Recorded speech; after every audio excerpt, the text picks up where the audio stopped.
네. 울렸죠? 안녕하십니까? 안녕하십니까? 안녕하십니까? 여도원입니다. 여도원입니다. 여도원입니다. 이렇게 살짝 소리가 울렸는데 예, 저희가 다시 한번 조정을 좀 해보도록 하겠습니다. 월스트리트 모닝브리핑 현재 시각 6시 이제 32분 막 지났고요. 이번에는 글로벌 인터뷰 연세대학교 국대학대학원 이남우 교수와 함께합니다. 교수 어서 오세요. 네, 굿모닝입니다. 네. 금요일만 기다리시는 분들이 많습니다. 과연 이제 교수님께서 한 주 동안 다양한 그 월가의 뉴스들이나 일들을 보면서 어떤 거를 또 선택해 오셨는지 또 어떤 생각 갖고 계신지. 보통 미국에서는 금요일 날 아침 이제 회사를 갈 때 네. 그 사람들이 해피 프라이데이라고 그쵸. 보통 그런 표현을 네. 쓰죠. 근데 한국은 우리 보통 목요일 날 이제 많이 목요일부터 기분 좋아요. 뭉치니까 그래서 그런 차이가 있고 좀 전에 그 우리 박 팀장이 라이브 네이션 얘기했잖아요. 네네. 그래서 제가 아는 아주 그 젊은 분이 너무 이 공연 가는 걸 좋아하는데 네. 작년에 그때 그 미국 서부에 사는데 이제 동부에 그 블랙핑크 공연을 보러 오, 갔는데 네. 앞자리에 앉았다고는 하더라고요. 네. 근데 그 1,500불 1인당. 근데 그만큼 거기 안에 아, 마진이 그냥 원래 가격이요?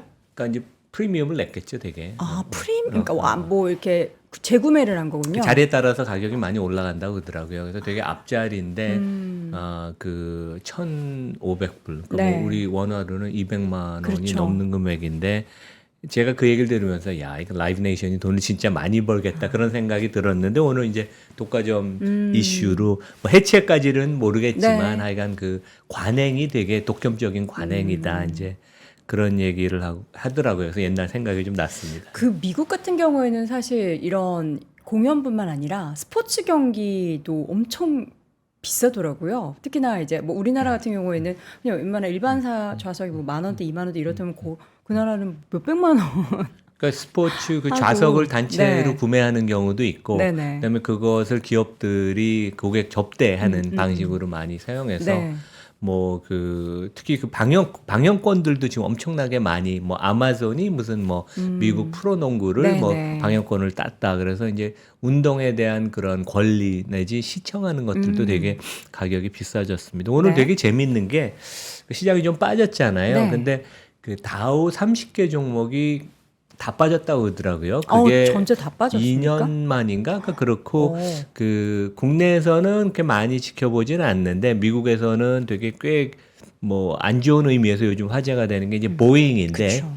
그 뭐 보잉 요즘 사고가 많고 그래서 진짜 뉴스 듣다가 사람들끼리도 야 이거 보잉 비행기는 좀 피해야 되는 게 아닌가 이제 그런 얘기를 하는데 네. 오늘 뭐 보잉이 그동안 그 기체 결함 사고 그다음에 뭐 비상 랜딩한 거 아니면 문짝이 떨어져 나가는 거 이런 것 때문에 그 공급에 지금 차질이 있고 실제 이게 그 상업용 항공기 제조랑 그 비행기 그 항공사랑은 직접 맞물려 있어서 항공사들이 이번에 여름에 그 수요가 아주 좋다고 공통적으로 미국 유럽 회사 다 얘기하거든요. 네. 그러니까 경기가 상당히 좋긴 좋나 봅니다. 근데 이제 비행기가 풀로 가동되는데 새로운 비행기로 보잉에서 공급받아야 되는데 못 받아서 우리가 운항에 차질이 있을 거다. 이제 그런 얘기를 최근에 실적에서 했는데 오늘 다시 얘기한 게 네. 자기네 생산의 문제, 그다음에 부품 공급의 문제가 있어서 이번 1분기에도 그 현금 흐름이 마이너스였는데 2분기에도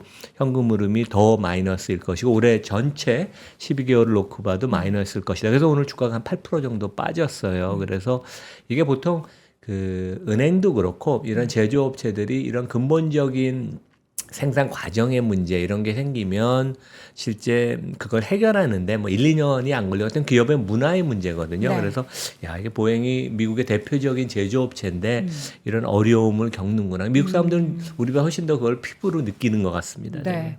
자, 다양한 이슈 가운데서 이제 오늘 우리 교수님의 영어 시험의 그 지문은 capitulation.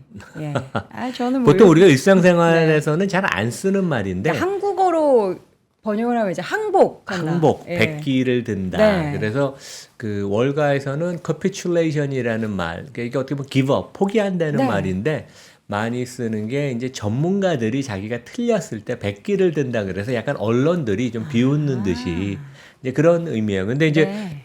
제가 처음 토픽으로 꼭 그 지금 뽑은 그 스토리가 이제 그 월가에서는 보통 우리가 뭐 JP 모건, 골드만삭스 얘기하지만 주식을 제일 잘하는 IB는 모건 스탠리예요. 그리고 모건 스탠리에서도 이 마이크 윌슨이라고 이제 네. 최고 투자 전략가 말도 엄청 잘합니다. 뭐 생긴 것도 아주 핸섬하고 근데 네.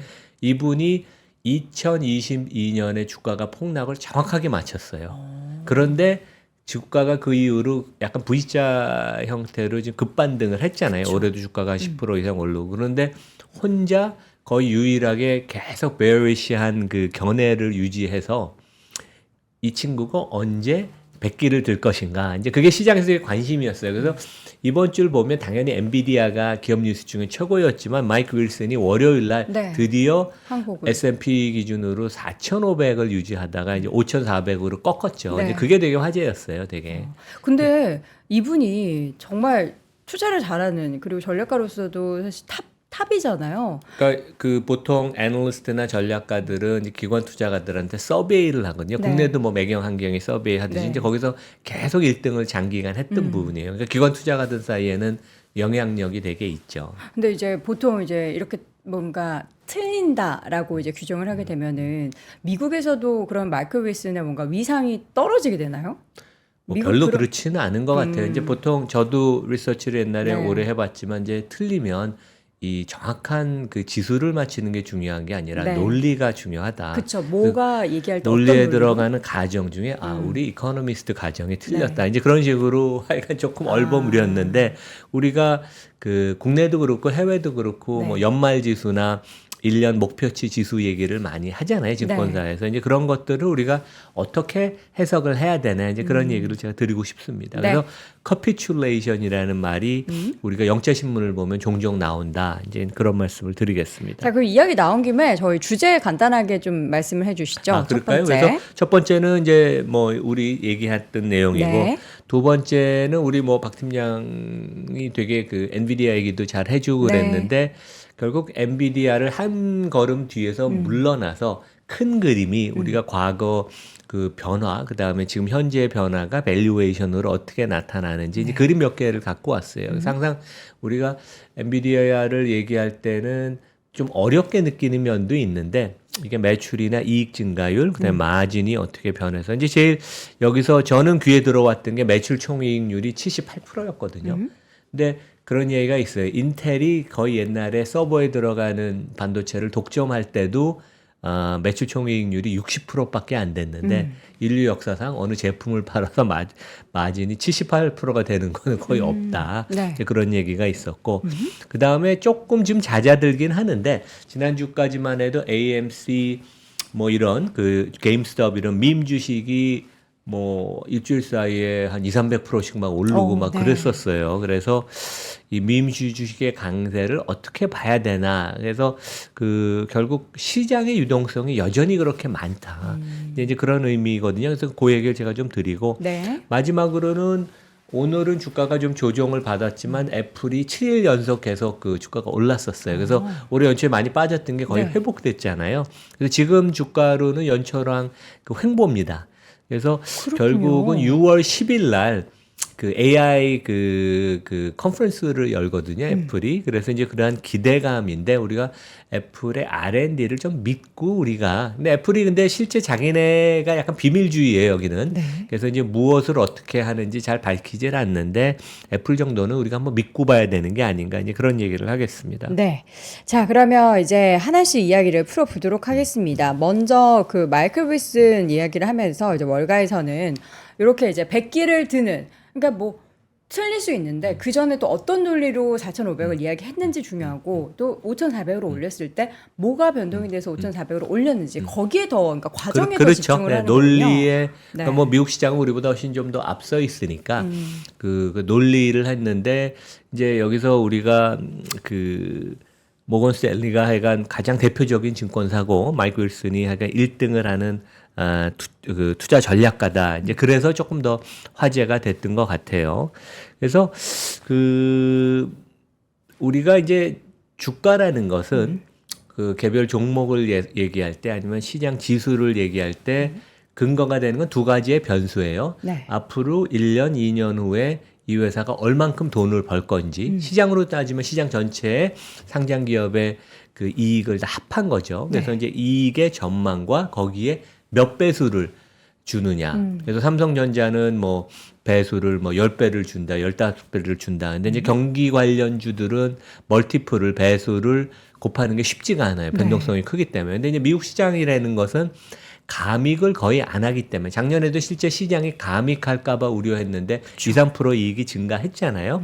그래서 이제 올해 기업이익이 그리고 내년에 기업이익이 한 10%, 연 한 10% 정도 증가한다는 것은 마이크 윌슨도 그렇게 생각을 하고 거의 모든 전문가들이 동의를 하고 저도 경기가 괜찮고 제가 좀 이따 보여드리겠지만 기업이익이 마진이 꾸준히 늘어나서 기업이익의 전망에 대해서는 크게 이론은 없는 것 같아요. 근데 이제 현재 금리 수준을 놓고 볼 때 몇 배수를 주는 게 옳은가, 합당한가에 이제 마이크 윌슨은 금리가 여전히 높고 불확실성이 많기 때문에 근데 이제 불확실성이 높으면 좀 디스카운트를 하거든요. 그래서 나는 17배밖에 줄 수 없다. 그래서 이제 4,500을 견지를 했던 거고 이번에 4,500에서 기본 그 시나리오 하에서 목표 주가가 5,400이었습니다. 근데 미국 시장에서 20%를 바꾼다는 것은 거의 이렇게 드문 일이에요. 보통 그 올라가는 장에서 바꿀 때 조금씩 바꾸는데 이분은 그냥 버티다가 마지막에 이제 백길르는 식으로 20%를 상향 조정을 했는데 이제 그게 근거를 보면 S&P 500의 이익 추정에다가 17배를 전엔 곱했다가 네. 지금은 21배, 20배, 21배. 그러니까 이제 그것의 가장 큰 근거가 되는 것은 시장에 대한 불확실성, 내가 얼만큼 자신 있게 미래를 내다볼 수 있느냐, 그리고 이제 금리인데 결론은 그거예요. 되게 뭐 시나리오가 좋으면 최상의 시나리오 하에서는 이게 6,000도 갈 수 있고 안 좋을 때는 이제 4,200도 갈 수 있다. 약간 다양한 시나리오를 제시하면서 좀 약간 논지를 좀 흐린 면도 있는데 결론은 난 잘 모르겠다. 특히 매크로가 이렇게 불확실한데 그 지수를 맞추는 게 과연 의미가 있을 것이냐. 이제 그런 얘기를 했어요. 근데 투자가한테 어떻게 보면 그것은 되게 의미가 있습니다. 네. 우리가 장기 투자를 가령 미국에 하는 분들은 네. 미국의 장기 투자가 그 실제 배당 포함해서 30년, 50년, 100년을 보면 지난 10년도 그렇고 연 한 10에서 12% 정도 수익을 평균 안겨줬거든요. 그러면 장이 오르건 내리건 내가 장기 투자를 하면 그냥 가만히 묻어두면 되니까. 그래서 우리가 좀 구체적으로 목표 주가를 따지는 것은 시장에는 별 의미가 없고 오히려 개별 주식단에서는 성장하는 기업하고 성장 못하는 기업, 거버넌스가 좋은 기업, 안 좋은 기업은 기업의 주가의 변화가 워낙 크니까 네. 우리가 이러한 그 시장에 대해서 너무 지수에 좀 연연할 필요는 없다. 그러니까 그런 점에서는 저는 이제 이분이 이번에 백기를 든 거에 대해서 공감을 합니다. 되게. 네. 근데 이제 마이클 윌슨뿐만 아니라 이제 다른 증권사들 중에서도 이제 지수의 목표가를 수정을 하는 그런 경우들이 최근에 많이 발생을 하고 있네요. 그러니까 먼저 뒷페이지를 제가 먼저 네. 보여드리면 그런 경향들이 있어요. 그러니까 애널리스트들이 이렇게 펀디멘털이 안 좋아서 주가가 내려올 때 네.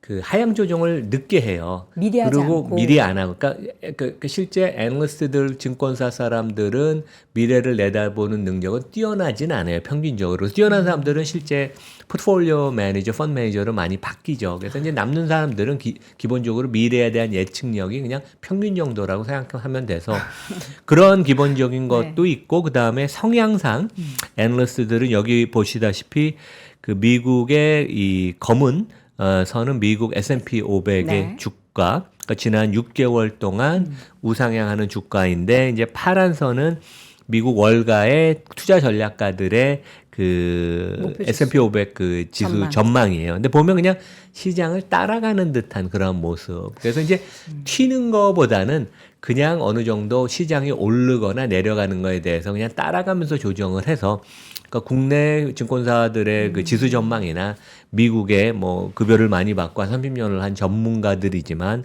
그렇게 큰 의미는 없다. 이제 그것을 우리가 기본적으로 생각하면, 그러니까 속성이 좀 있어요. 그러니까 네. 전문 직업마다 변호사도 속성이 있고 회계사도 속성이 있고 의사도 속성이 있잖아요. 근데 이제 증권사의 애널리스트의 속성은 좀 이런 면이 있다. 그래서 보통 얘기하는 건 이제 전문적인 지식이 중요하지 네네. 미래를 예측하는 건 되게 어렵다. 그리고 어느 정도는 사실입니다. 그렇죠.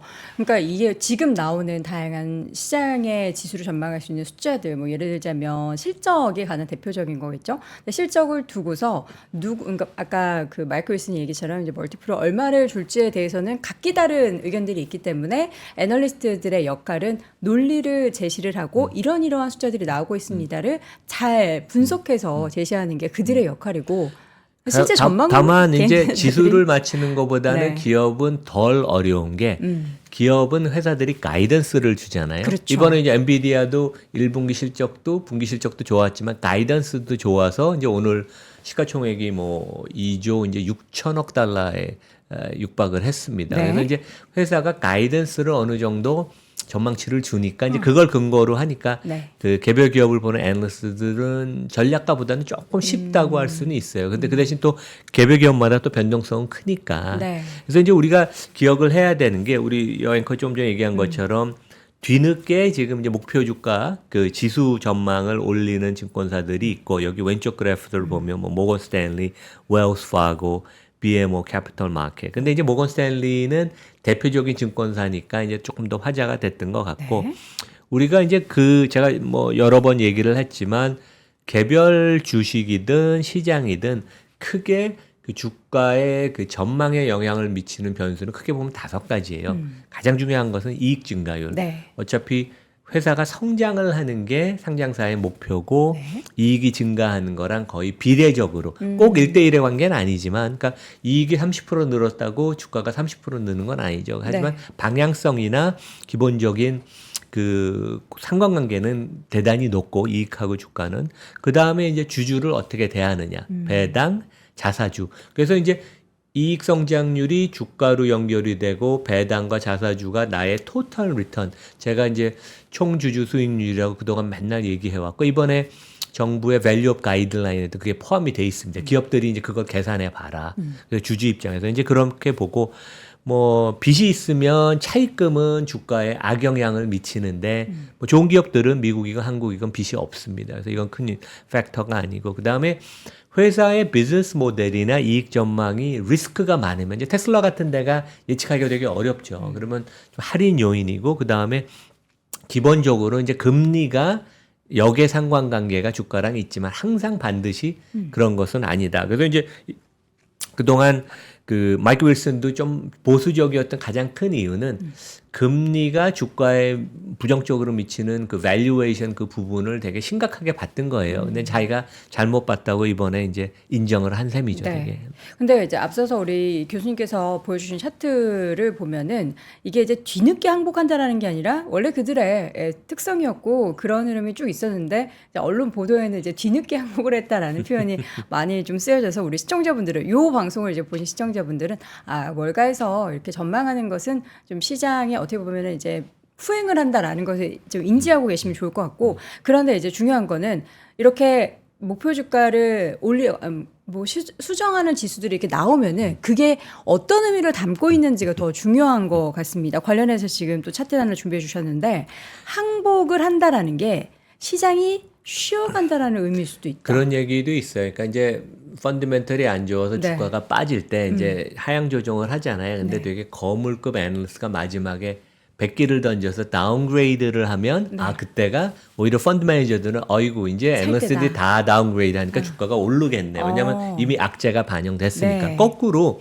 지금 상승장인데 그 베리시 했던 애널리스트가 불리시로 바뀐 거 아니에요. 그러면 이제 마지막으로 100개를 든 가장 그 대표적인 애널리스트인데 그러면 시장은 이렇게 생각할 수도 있어요. 이게 불리시한 시그널보다는 반대로. 이제 마이클 윌슨도 좋게 보니까 이제 시장이 길게는 뭐 당연히 펀더멘털이 되게 좋아서 주가가 올라가겠지만 단기적으로. 일시적으로 왜냐하면 지난 한 6, 7개월 동안 주가가 급상승을 했으니까 장이 조금 쉬어가는 게 아닌가. 왜냐하면 이제 밸류에이션 관점에서 봐도 S&P 기준으로 20배에서 21배면 뭐 우리가 고평가됐다고 얘기하는 거는 네. 맞지는 않지만 주가가 좀 부담이 되는 뭐 약간 뭐 어깨 목까지 올라온 그런 수준이다. 그래서 저도 주가는 당분간 조금 우리 2분기 여름까지는 조금 쉬어갈 수는 있다. 근데 우리가 뭐 장기 투자하는 입장에서는 너무 큰 의미가 없는 네. 어차피 뭐 주가는 좀 많이 오르면 또 쉬어가고 뭐 그러는 거니까 그래서 조금 하여간 우리가 2분기 실적에 대해서 고민도 하면서 시장이 숨고르기를 좀 하지 않을까. 그다음에 그것을 어떻게 보면 단추를 마이클 윌슨이 제공했다고 뭐 그렇게 생각할 수도 있습니다. 네. 되게.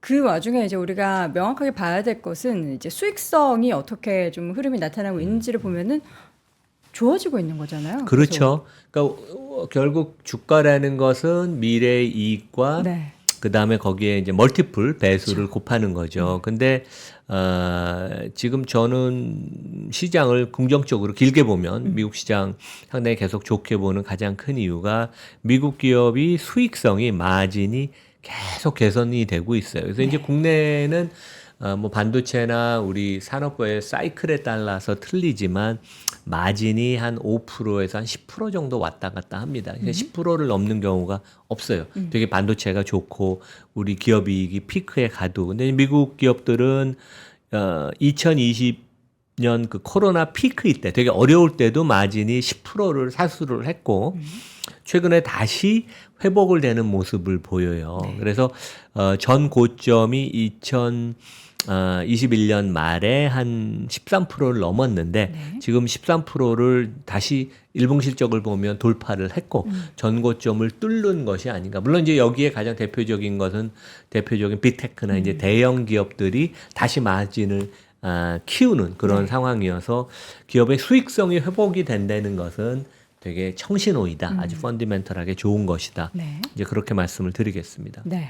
그 다음 차트를 한번 더 이어서 보도록 하겠습니다. 지금 이제 완만하게 성장률이 계속해서 좀 증가를 하고 있고 여기에 마진까지 개선이 된다. 이거는 그냥 베스트 케이스 가장 베스트인 거 뭐 꼭 아닙니까? 베스트 케이스는 아니고요. 아닙니까? 그러니까 아까 말씀드린 것처럼 기업의 그 주가라는 것은 이제 이익 곱하기 멀티플의 네. 배수인데 이익이라는 건 매출과 마진의 함수죠. 네. 그러니까 매출에다가 이제 수익성을 곱하면 이익이 나오니까 그래서 마진은 꾸준히 최근에 회복되는 모습을 보였고 결국 그 기업의 매출에 대한 가장 근접한 수치는 이제 명목 경제 성장률, 그러니까 실질 성장률에다가 인플레이션을 더한 것인데, 뭐 인플레이션은 지금 뭐 어느 정도 완만한 수준, 시장 밸류에이션 입장에서 좋지는 않지만 한 3% 정도가 유지가 되고, 이건 골드만삭스의 추정치와 그 블룸버그 컨센서스를 보여주는데. 골드만은 경제 성장에 대해서 좀 불리시하게 계속 봤어요. 되게 맞았죠. 이게 이제 파란 선으로 나타나는 것이고 빨간 선은 블룸버그 평균치 컨센서스인데 골드만 수치보다 좀 낮습니다. 근데 추세는 1분기 경제 성장이 좀 안 좋게 나왔죠. 하지만 기본적으로 큰 흐름은 경제가 시장 컨센서스를 봐도 올해 실질 성장 한 2.5% 성장을 하고 블룸버그는 여전히 거의 3%에 육박하는 실질 성장을 보인다고 보이니까 네. 실질 성장률이 좋고 인플레가 어느 정도 돼서 매출이 잘 나오는 데다가 수익성이 좋으니까 기업 이익은 상당히 올해 내년에 좋을 수 있다. 이제 그 부분이 어떻게 보면 시장을 지지하는 가장 큰 그 어떤 파운데이션 그런 근원이 된다고 이제 우리가 생각하면 될 것 같습니다. 네. 그 안에서도 이제 우리가 항상 시장을 가장 작년부터 주도적으로 이끌어왔던 이제 빅테크에 대해서 워낙에 이제 많이 오른 부분을 보면서 이거 너무 고평가된 것은 아닌가라는 의구심을 제시하는 전문가들도 일부 있잖아요. 그런데 다음 페이지 딱 보니까 예, 안심. 제가 또 좋아하는 부위이기도 하는데 예, 안심을 해도 된다. 안심. 예. 네. 그러니까 제가 그 야든이라는 분 옛날에 뭐 90년대 월가에 되게 그 이름을 날렸던 분의 이제 그 리서치 홈페이지 여러분 여기 뭐 저희 구독자분들도 들어가서 보시면 무료로 볼 수 있습니다. 네. 근데 이제 이분이 계속 업데이트를 해주는데 되게 재미있는 그림이 있어요. 이게 무엇이냐면 이제 이분은 이제 넷플릭스까지 합쳐서 메가캡 8이라고 빅테크에다가 이제 넷플릭스까지 합쳐서 8개를 많이 그 팔로우 하는데 전체 시가총액 중에서 이 메가캡 8이 차지하는 비중 이게 이제 빨간 선입니다. 그래서 이제 전체 시총 중에 한 거의 30% 가까이 된다고 이건 보통 많이 하는 얘기죠. 근데 이제 파란 선은 이게 빨간 선보다 좀 더 높고 이 둘의 간격이 더 벌어지죠. 뭐냐하면 전체 시장의 이익 증가율에서 네. 메가캡 8이 차지하는 비중 그러니까 이익 성장 중에서 얼만큼 기여를 하느냐. 그러니까 과거에는 한 30% 기여를 하다가 한 4, 5년 전에 지금은 기여도가 50%가 넘었어요. 이게 어떻게 보냐 하면 다른 의미는 시장보다 이 메가캡 8의 이익 성장률이 훨씬 높다는 얘기죠.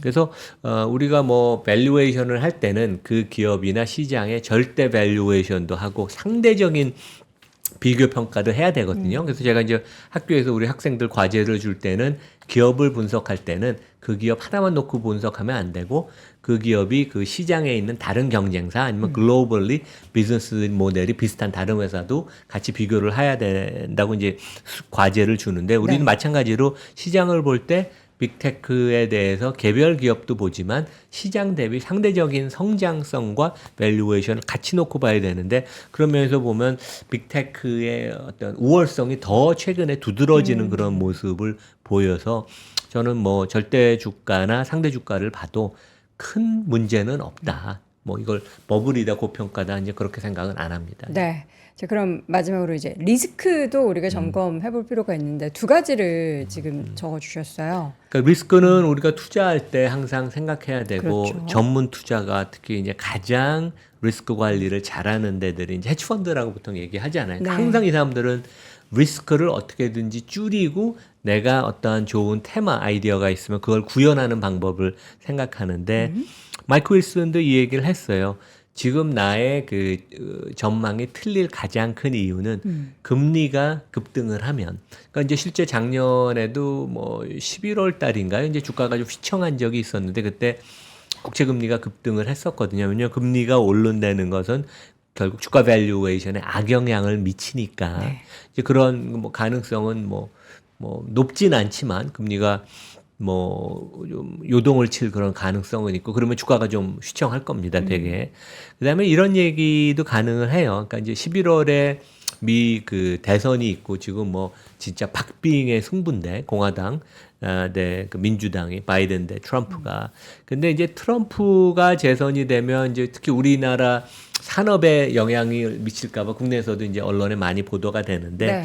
미국 국내적으로는 이게 되게 중요한 이슈인 것 같아요. 이제 트럼프가 당선이 되면 지금 이제 바이든은 아무래도 이민이나 이런 거에 되게 우호적이에요. 되게 민주당의 언론 기본적인 정책 노선이 그러니까 이제 그렇죠. 트럼프가 다시 그 대통령이 된다면 이 아주 까다로운 이민 정책을 해서 또.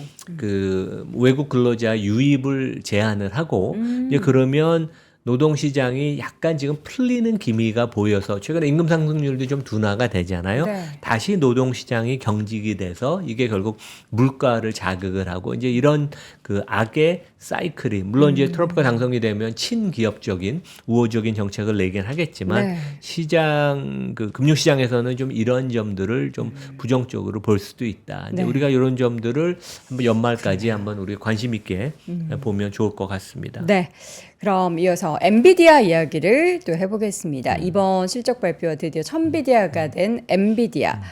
어떤 부분부터 좀 하나씩 짚어볼까요? 그러니까 먼저 밸류에이션? 결론부터 우리가 밸류에이션을 네. 놓고 보면 좋을 것 같아요. 네. 이제 여기가 이것도 이제 열드니가 그 제공하는 그 밸류에이션 차트인데 이 파란 선이 지금 세 개가 있는데 이게 우상향한다는 것은 애널리스트가 이익 추정치를 상향 조정한다는 거예요. 네. 왜냐하면 이익 조정치를 상향 조정할수록 여기 세 개가 퍼 기준으로 20배, 30배, 40배거든요. 네. 네, 그래서 이제 EPS 대비 20을 곱하고 30을 곱하고 40을 곱한 건데 꾸준히 우상향을 하고 지금 그 파란 그 세 개의 밴드가 그러니까 결국 그만큼 이익 추정이 지금 많이 상향 조정이 되고 실적이 수요일 날 발표되고 나서 어제 오늘 그러니까 이번 주를 이제 주말을 앞두고 애널리스트들이 엄청 상향 조정 마무리 작업을 지금 하고 있어요. 그래서 아마 제가 요 그림은 이제 이틀 전에 야드니가 만든 건데 아마 이게 기울기가 다시 가팔라질 거예요. 그래서 지금 뭐 전에 추정치 어느 정도를 놓고 봐도 엔비디아 밸류에이션이 30에서 35배. 그러니까 이번에 젠슨 황이 그랬죠. 세상이 그 새로운 산업혁명에 시작됐다. 우리가 그 중심에 있다. 그리고 그 AI가 개별 기업 산업 뭐 경제에 미치는 긍정적인 효과에 대해서는 이제 모든 기업의 CEO들이 좀 더 믿고 확신을 하는 그런 상황. 그러니까 이제 불확실성의 그 미래에서 이제 확실히 많아지니까 밸류에이션을 30, 35배 주는 거는 저는 충분히 합당하다. 전혀 고평가라고 우리가 얘기할 수 있는 건 아니다. 네. 근데 이것을 아까 말씀드린 것처럼 매출, 마진, 이익으로 다시 쪼개서 보면 네. 여기 보면 이제 이것도 2000년 이후로 엔비디아의 그 매출 과거 히스토리와 그다음에 전망, 1년치 전망이 그 반영돼 있는 거예요. 그래서 이제 우상향 당향이 하고 있고 이제 고성장을 하는 기업이니까 최근 2, 3년 동안 가파르게 진짜 각도가. 매출액이 그래서 한 지금 1000억 달러 이상 매출을 예상을 하고 네. 그다음에 가장 그 저의 눈을 이번에 실적 발표에서 사로잡았던 것은 수익성이에요, 마진. 마진이? 그래서 아까 말씀드린 매출 총이익, 그러니까 제조 원가나 그런 기본적인 생산 단가가 반영이 된 매출 총이익률이 78%. 그러니까 그게 가능해요?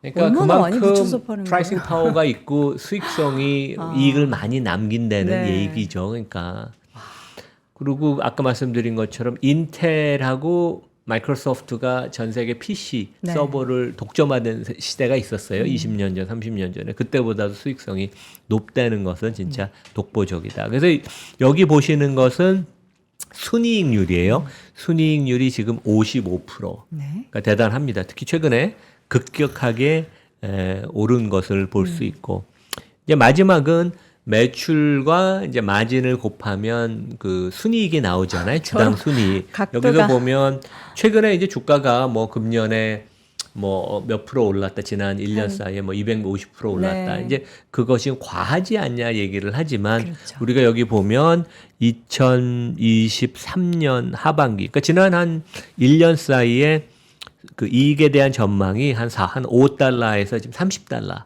상향이 조정이 되면 지금 이제 1,050달러인데 우리가 이익 추정이 30달러라고 하면 한 30배가 조금 넘는 네. 그러니까 1,050 나누기 30을 네. 하면 그래서 우리가 그 너무 디테일에 함몰되지 말고 어떤 때 이렇게 좀 한 걸음 뒤로 물러나서 이게 매출이 어떻게 변하고 있고 수익성의 흐름 그다음에 이익의 그 변화를 한번 우리가 이렇게 살펴보는 것도 되게 네. 의미가 있다. 그런 말씀을 드리겠습니다. 거의 각도가 암벽 등반하는 수준이다. 라고 네, 또 맞습니다. 예언을 해주십니다. 자, 이어서는 세 번째 주제입니다. 이제 밈주식 관련한 이야기를 해볼 텐데 사실 밈주식이 막 올랐을 때 여러 가지 시장에 대한 특성을 이야기를 합니다. 근데 뭐 밈주식이 오르면 시장의 상승이 끝물이다. 뭐 이런 얘기도 있는데 앞서서 저희가 주제 말씀드렸듯이 밈주식이 올라가면 그만큼 시장의 유동성이 풍부한 거다. 이렇게 보신다고요? 그두 가지 면이 네. 있어요. 유동성이 풍부하지만 시장이 건전하지 않게 갈 흐르는 데가 거. 없다. 작년에 국내에서 뭐 이 2차 전지 관련된 게 너무 급등했을 때 시장이 네. 건전하지 않다고 저도 얘기했고 전문가들이 얘기를 했었죠. 근데 이제 그 이번 주에는 좀 잠잠해요. 잦아드는데 그렇죠. 이제 AMC 지난 그러니까 금년 1월부터 주가를 보면 AMC는 시가총액이 한 1조 원, 한 1조 5천억 대. 그러니까 여기는 많이 장기적으로는 주가는 빠졌습니다. 근데 최근에 한 2, 3주 전에 꿈투라는 그런 이 오른쪽에 보면 그 급격하게 반등했다가 좀 이제 꺼지는 그런 네. 모습을 보이고 게임스톱은 시총이 한 7, 8조 원쯤 됩니다. 좀 더 크고. 근데 게임스톱 제가 뭐 3년 전에 매장을 방문했는데 지금 실체가 별로 없습니다. 그러니까 맞아요. 저희가 미국 가셨을 때 흥분할 찍어줬잖아요. 그런 실체가 없었고 뭐 주가 그 이후로 많이 빠졌죠. 그러니까 잘 모를 때는 그 제품을 써보거나 방문을 해봐서 네. 직접 경험해보는 게 되게 좋은데 여기도 반짝했다가 이제 거품이 이제 약간 좀 다시 빠지는 그런 모습을 보이는데 네. 우리가 그 최근에 이런 얘기를 많이 해요. 그러니까 시장이라는 것은 길게 보면 이익하고 밸류에이션 금리의 함수지만 단기적으로는 이제 유동성, 얼마큼 시장에 자금이 많으냐 그거에 따라서 주가가 이제 움직이는데 블룸버그도 유사한 지수를 발표하고 골드만삭스도 금융, 그러니까 Financial Condition Index라고 하는데 뭐 제 생각에 금융 환경 지수가 금융 그 조건 그 지수라는 번역보다는 금융 환경 지수. 그러니까 얼만큼 유동성, 그 다음에 금융의 주식 채권 외환 시장 아니면 뭐 그 정크 본드의 스프레드 뭐 이런 것들이 들어가는데 네. 얼마만큼 좀 우호적이냐 이제 그런 걸 보면 이제 밑으로 내려올수록 그 금융 환경이 되게 우호적인 유동성이 풍부하다는 얘기거든요. 여기 이제 보시면 2023년, 그러니까 2022년으로 들어갈 때 이게 급격하게 우상향하면서 금융 환경 지수가 되게 비우호적인 안 좋았던 걸 보여지고 네. 최근에 보면 작년 하반기 이후로 급격하게 떨어지는 모습을 보이는 것은 되게 금융 환경 지수가 우호적이어서 이제 이런 것 때문에 좀 약간 거품성으로 밈 주식이 반짝 올랐다가 다시 하여간 그게 뭐 조정을 받는 것은 큰 시장의 흐름에 있어서는 시장이 오히려 좀 건전하게 우리가 유지가 되고 있다. 이제 그렇게 볼 수 있겠습니다. 알겠습니다. 자, 마지막 애플 이야기를 좀 해보겠습니다. 아, 시간이 벌써 이렇게 됐네요. 애플이 저는 올 초에 주가 계속 흘러내리고 나서 이렇게 최근에 회복을 빨리 했는지 몰랐어요. 7일 계속 올랐다고 그러더라고요. 그러니까요. 그러니까 그 역시 애플이다. 애플 걱정을 정말 하는 게 아니었습니다. 그러게요. 무슨 예. 이유로 최근에 이렇게 회복을 했을까요? 그러니까 아마 그 6월 10일 날 네. AI 관련된 그 개발자들한테 무슨 이제 그 발표회 같은 네네. 거가 있는 것 같아요. 이제 그거에 대한 기대감도 기대감. 있고. 근데 이제 애플이 주가가 많이 하락했던 게 특히 이제 1분기 실적 발표 전까지 주가가 많이 하락했던 게 중국에서 경쟁의 심화. 네. 뭐 이제 그다음에 이제 아이폰의 판매가 좀 저조하다. 근데 그 최근에 보면 그러니까 일주일이라고 얘기는 했지만 그 중국의 가장 큰 전자상거래 이커머스 장터인 티몰에서 일주일 동안 애플이 그 아이폰 특히 고가 사양의 아이폰을 가격을 인하한다. 네. 이제 그런 게 좀 화제가 됐고요. 특히 아이폰 15에서도 가장 고가 사양인 프로맥스 그 모델을 얼마나 하향을 하냐면 318달러. 오. 그래서 그 저도 제 이제 수업을 하면 우리 외국 학생이 많잖아요. 그래서 중국 학생들께 물어보면 최근에 보면 화웨이나 그러니까 중국 핸드폰 그다음에 오늘 그 중국의 그 아이폰 그러니까 중국의 그 스마트폰 업체들이 네. 실적을 발표를 하는데 실적이 상당히 좋게 나왔어요. 그래서 네. 그 역시 애플이 마켓시어를 뺏기는 건 그렇죠. 맞는데 그래도 여전히 또 프리미엄 폰을 찾는 그런 젊은 그 세대들. 계층들은 아이폰을 되게 선호한다 그런 얘기를 하는데 하여간 일주일 기간을 한정을 해서 아이폰이 공격적으로 프로맥스가 한 1,500달러, 1,600달러에서 이제 중국에서 되는데 318달러 인하한다는 것은 한 20% 인하를 한다는 거죠. 그래서 하여간 화웨이가 지금 엄청나게 크게 컴백을 하고 이제 그거에 대한 우려, 이제 이런 것 때문에 이제 주가가 연초에 특히 1분기 실적 발표되기 전까지 많이 하락을 했고 네. 그 지금 이제 주가가 최근에 이제 회복이 되는 것은 말씀드린 이제 지금 시장이 많이 기다리고 있는 AI 전략. 이제 이것이 아마 6월 10일 날 좀 맛배기식으로 완전히 전격 공개는 아니고 그래서 이제 그것에 대한 이제 기대감. 근데 이제 우리가 애플은 이렇게 볼 수 있어요. 이게 이제 그 애플의 그 R&D 그 투자 금액입니다. 매년. 그래서 이제 지난 2023 회계연도는 한 300억 달러를 투자했으니까 40조 원을 R&D에 해서 근데 이제 애플이 실제 약간의 개선이라도 항상 완벽을 추구하기 때문에 네. 그 R&D 투자 금액이 많고 항상 좀 비난을 받는 게 엄청나게 혁신적인 제품이 매년 나오는 게 아닌데 R&D 예산이 너무 크고 방만하게 그 사용되는 게 아닌가 그런 좀 지적을 항상 받아요 애플이. 근데 이제 애플은 뭐 다양한 뭐 한동안도 이제 그 자율주행차에 되게 네. 많은 투자를 했었고 그거는 이제 접었지만 근데 실제 뭐 그 AI에 관련돼서도 지금 많은 노력을 기울여서 우리가 어느 정도 상당히 좋은 결과. 그러니까 애플은 항상 그 제품에 대해서 완벽. 그러니까 우리가 국내에서는 삼성이 되게 완벽을 기한다 그러잖아요. 그래서 네. 역시 삼성이다. 제품의 측면에 있어서 그런 얘기를 하는데 이제 애플은 그 이상으로 그 퍼펙트한 완벽을 추구하기 때문에 그런 면에 있어서는 어느 정도 최근에 주가 회복으로 나타난 시장의 기대감이 틀린 것은 아니라고 이제 저는 생각을 합니다. 과거에 보면 항상 우리가 애플에 대해서 걱정을 했을 때 결국 시장의 우려가 틀린 것을 애플은 보여줬고 그게 이제 그 회사들의 엔지니어들, 과학자들 이런 사람들의 어떤 능력과 그다음에 이제 기업의 문화, 그다음에 이제 이런 컬처 DNA의 그 반영인데 그런 면에 있어서 우리가 뭐 크게 걱정을 안 해도 되는 게 아닌가 그런 생각을 해봅니다. 애플이 이렇게 빨리 회복할 줄이야 라고 생각하시는 분들도 계셨을 거고요. 뭐 이미 애플을 보유하고 계신 분들은 항상 주가를 보기 때문에 내가 애플을 가지고 있으면서 걱정을 하는 건 말이 안 되지 이렇게 생각하셨던 분들도 있는데 사실 애플에 대해서는 우리가 항상 뭔가 이제 시장을 선도하고 새로운 것을 봤던 그런 기업인데 최근에는 특히 이제 AI 부분에 있어서 그렇죠. 선도를 하지 좀 못해서 실기를 했다고. 거기에 대한 실망감이 있는데 또 조만간 AI 관련해서 이제 탑재한 이제 드디어 온 디바이스가 나올 때 디바이스를 정말 많이 가지고 있는 애플에 있어서 뭔가 또 저력을 보여줄 그런 시기도 곧 다가오고 있는 것 같아서 개인적으로는 기대가 되지만 이렇게 빨리 올라가지고 또 기회를 놓쳤네라는 그런 생각도 단기적으로 그렇게 좀 생각이 우리 드네요. 지금 재미있는 게 제가 아침에 이제 시가총액을 잠깐 살펴봤어요. 네. 그래서 마이크로소프트가 시가총액이 3조 2천억 달러, 네. 애플이 2조 9천억 달러, 네. 그 다음에 엔비디아가 2조 6천억 달러, 다 10%씩 차이예요.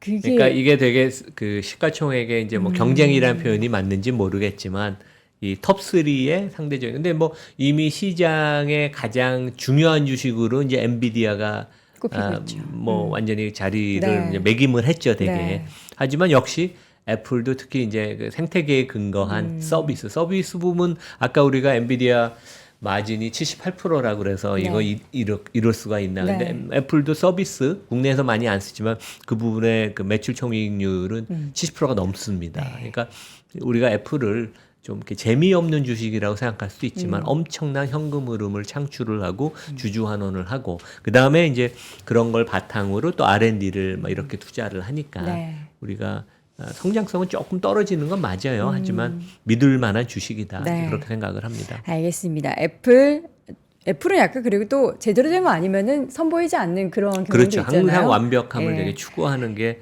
제가 이제 거기 그 위에 엔지니어 분을 전에 만나서 얘기를 들을 때 그런 걸 좀 느낄 수 있었습니다. 네, 한 발은 늦더라도 뭔가 제대로 된 거를 보여주는 애플 앞으로의 행보도 기대해 보도록 하겠습니다. 자, 이렇게 해서 오늘 글로벌 인터뷰 함께 진행해 봤고요. 연세대학교 국제학대학원 이남우 교수와 함께했습니다. 교수님 고맙습니다. 네, 감사합니다. 자, 금요일 월스트리트 모닝 브리핑 오늘도 함께 해주셨습니다. 지금 여기 밖에 뭔가 더현대에서 또 대단한 뭔가 이벤트를 하는가 봅니다. 근데 보니까 아주 굉장히 이제 나이가 어리신 우리 여자 친구분들이 굉장히 많은데 이 친구들이 우리나라의 미래인데 미국 주식에 대한 관심이 좀 없으시다면 저희 이제 기다리시면서 미국 주식에 대해서 조금이나마 귀를 열어보셨으면 좋겠습니다. 자, 저희는 주말 잘 보내고 다음 주 월요일에 다시 뵙는 걸로 하고요. 여러분 오늘도 고맙습니다. 박근영, 이선영, 사경인, 염승환 투자 마스터들의 세심한 케어로 건강한 투자 습관을 만드세요. 3프로 멤버십 3프로 앱에서 확인하세요.